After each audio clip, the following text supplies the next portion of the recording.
Hello dear student. Today I will explain you DNA replication.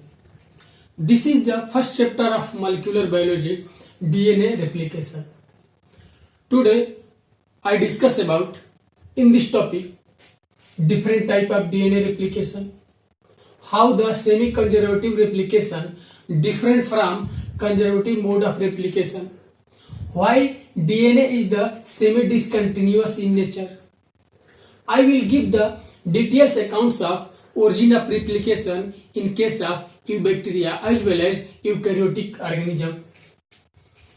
I will explain you DNA polymerase enzyme and what is the mechanism and action of the DNA polymerase enzyme. We will learn about how DNA replication occurs in case of eubacteria, especially with E. coli. The role of telomerase enzyme as well as DNA topoisomerase enzyme. And finally, I will explain you how the DNA replication occurs in case of mitochondrial DNA replication. I discuss about DNA replication in case of cellular organism. हम लोग DNA replication की study mainly cellular organism के case में study करेंगे. But we know two different type organism found in nature. हम सबों की इस बात की जानकारी है कि नेचर में दो तरह के ऑर्गेनिज्म पाए जाते हैं. पहला जो होता है सेलुलर ऑर्गेनिज्म होते हैं और दूसरा जो होता है नॉन सेलुलर ऑर्गेनिज्म होता है. नॉन सेलुलर के केस में जो ऑर्गेनिज्म प्रेजेंट होते हैं वायरस होता है, विरोइड होता है.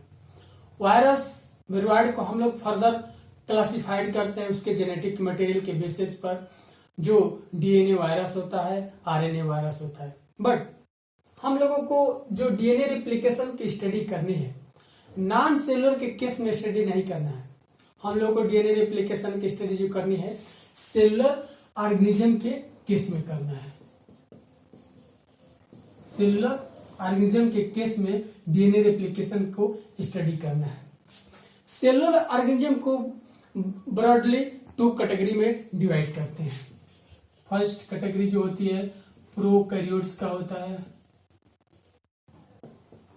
प्रोकैरियोट्स का होता है.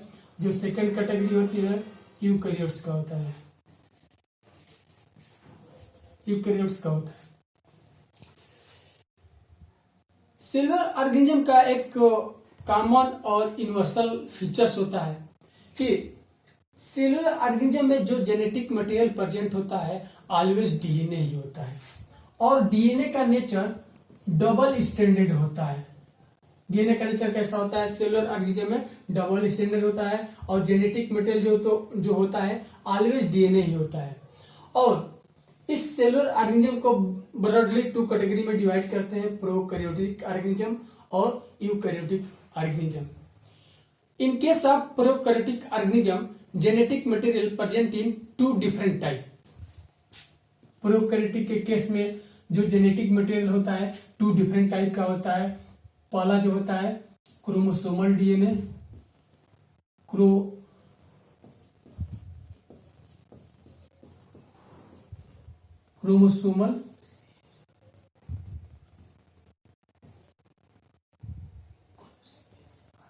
क्रोमोसोमल डीएनए होता है. जो दूसरा होता है प्लाज्मिड डीएनए होता है. क्रोमोसोमल डीएनए जो होता है प्रोकैरियोटिक के ऑल ऑर्गेनिज्म में प्रेजेंट होता है, बट प्लाज्मिड प्रेजेंट हो भी सकता है और नहीं भी हो सकता है. क्रोमोसोमल डीएनए का कुछ फीचर्स होते हैं. इनका जो क्रोमोसोमल डीएनए का नेचर होता है मोस्टली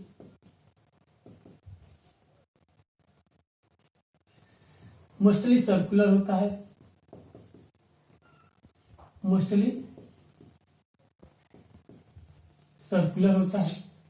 और इसमें जो रेप्लिकेशन का टाइप होता है उस रेप्लिकेशन को टाइप को हम लोग थीटा रेप्लिकेशन कहते हैं. कौन सा रेप्लिकेशन कहते हैं? थीटा रेप्लिकेशन कहते हैं. क्यों थीटा रेप्लिकेशन कहते हैं? Why term use theta replication? इसको हम लोग बाद में एनालाइज करेंगे, स्टडी करेंगे क्यों कहते हैं.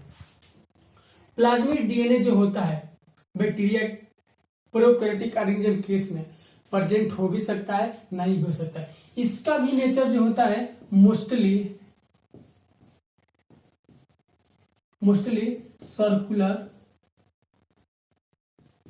सर्कुलर नेचर का होता है। और इसमें रेप्लिकेशन का जो टाइप होता है 2 टाइप का होता है। जो पहला होता है अगेन थीटा शेप का रेप्लिकेशन होता है, और जो सेकंड होता है वो सिग्मा शेप का रेप्लिकेशन होता है। एक छोटा सा मैं जनरलाइज आइडिया दे रहा हूं कि क्यों थीटा रेप्लिकेशन कहते हैं, क्यों सिग्मा रेप्लिकेशन कहते हैं। देखिए, जब सर्कुलर डीएनए में रेप्लिकेशन की प्रोसेस स्टार्ट होती है तो रेप्लिकेशन का जो शेप होता है थीटा शेप में बन जाता है। इसलिए इस रेप्लिकेशन को हम लोग क्या बोलते हैं, थीटा रेप्लिकेशन बोलते हैं। अगेन जब सर्कुलर डीएनए में रेप्लिकेशन की प्रोसेस स्टार्ट होती है तो रेप्लिकेशन का जो शेप होता है वो सिग्मा शेप में चेंज हो जाता है। तो इस तरह के रेप्लिकेशन को हम लोग क्या बोलते हैं, सिग्मा रेप्लिकेशन बोलते हैं। तो ये प्रोकैरियोटिक के केस में रेप्लिकेशन के टाइप हो गया। अब हम लोग यूकैरियोटिक के केस में स्टडी करते हैं। यूकैरियोटिक के केस में जो जेनेटिक मटेरियल होता है वो विद इन द न्यूक्लियस भी होता है और न्यूक्लियस के outside extra cellular genetic material भी प्रेजेंट होता है। जो न्यूक्लियस के अंदर प्रेजेंट होता है उस जेनेटिक मटेरियल को हम लोग न्यूक्लियर डीएनए कहते हैं, न्यूक्लियर डीएनए कहते हैं। और जो विदाउट द न्यूक्लियस होता है, न्यूक्लियस से बाहर प्रेजेंट होता है जेनेटिक मटेरियल या डीएनए, उसको हम लोग एक्स्ट्रा सेलुलर डीएनए कहते हैं। जो न्यूक्लियस के अंदर डीएनए प्रेजेंट होता है वो 2 डिफरेंट टाइप का होता है। एक क्रोमोसोमल डीएनए होता है और जो दूसरा होता है प्लाज्मिड डीएनए होता है। क्रोमोसोमल डीएनए जो होता है यूकैरियोटिक के केस में ऑलवेज लीनियर प्रेजेंट होता है। इसका नेचर कैसा होता है, लीनियर होता है, ऑलवेज लीनियर होता है। और इसमें जो रेप्लिकेशन का टाइप होता है इसमें भी सिग्मा रेप्लिकेशन प्रेजेंट होता है। तो अभी मैंने डिस्कस किया है कि सिग्मा रेप्लिकेशन क्या होता है।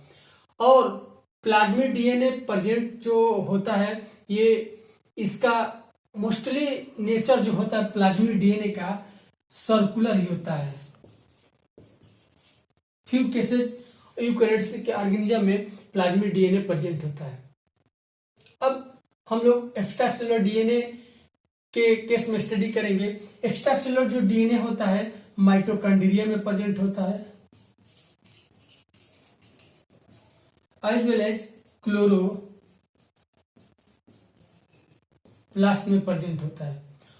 क्लोरोप्लास्ट में डीएनए प्रेजेंट हो या माइटोकॉन्ड्रिया में डीएनए प्रेजेंट हो, इन सबों का जो डीएनए का नेचर होता है मोस्टली सर्कुलर होता है। मोस्टली कैसा होता है, सर्कुलर होता है।